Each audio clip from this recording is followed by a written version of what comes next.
Climate change is continuing to alter the environment all over the world, however, is having an increasing negative effect on agriculture, especially in Australia. Due to rising temperatures, decreased rainfall, and drought, Australia's agricultural section is struggling to feed our growing nation.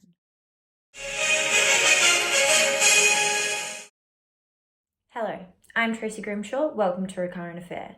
We begin with what has to be one of Australia's most ruthless matters: climate change and the effects on agriculture. 2018 was one of the hottest years on record, with an annual national mean temperature of 1.14 degrees Celsius above average, as stated by the Australian Bureau of Meteorology. This increase of temperature throughout the year is affecting the amount of rainfall, having a direct impact on crop production in Australia. Table 1 represents the effect of rainfall and the number of crops growing during Australia for that year. The average crop production in Australia declines when there is a smaller rainfall per annum. Table 1 also highlights the effect of climate change on crop yielding results as the average rainfall is continuing to decrease, which is having a direct impact for the crop production of that year. Shown from the year 2016, there was a spike in the average rainfall with just over 550 millimetres per annum, which caused the jump of production to over 50 million tonnes.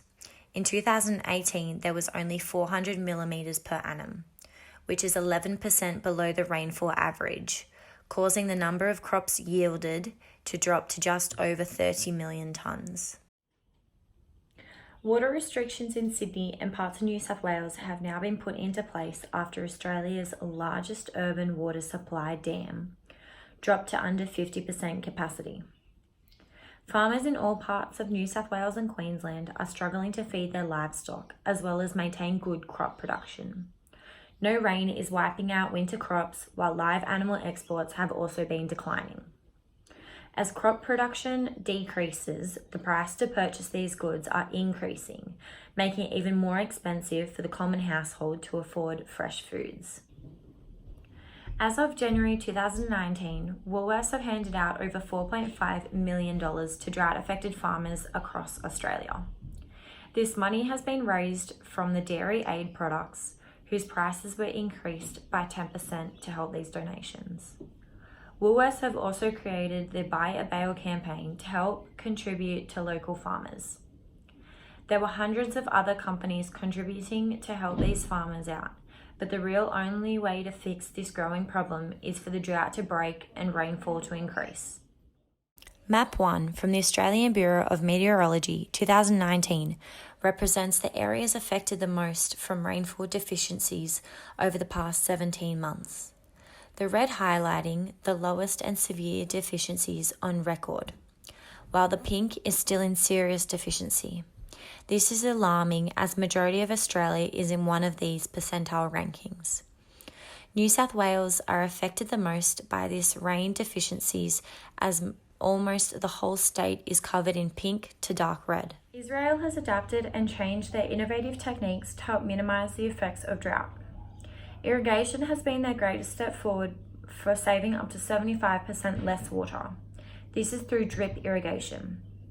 Australia has also implemented drip irrigation around the country to help save water, as well as both countries using wastewater or grey water. By drilling extremely deep wells and seawater desalination plants, Israel is further able to get and use water effectively. I believe Australia needs to develop our technologies further in order to reduce agricultural runoff and improve rainwater usage. Do you understand the effects of climate change on agriculture in Australia? No, I don't understand what the effects are. No. Okay. What is one thing you can do to reduce the effects of drought in New South Wales? I think conserving water would probably be the first thing that comes to mind. Limiting showers and water that you use around the house, just in general. Mm-hmm. And last question, what do you think needs to change in our community to reduce the effects of climate change? I think education for all generations and on recycling and better use of recycled items. Cool. Thank you. Climate change affects everybody, so I believe everybody should take a stand and speak out. Thank you for listening to this week's edition of The Current Affair. I'm Tracy Grimshaw. Good afternoon.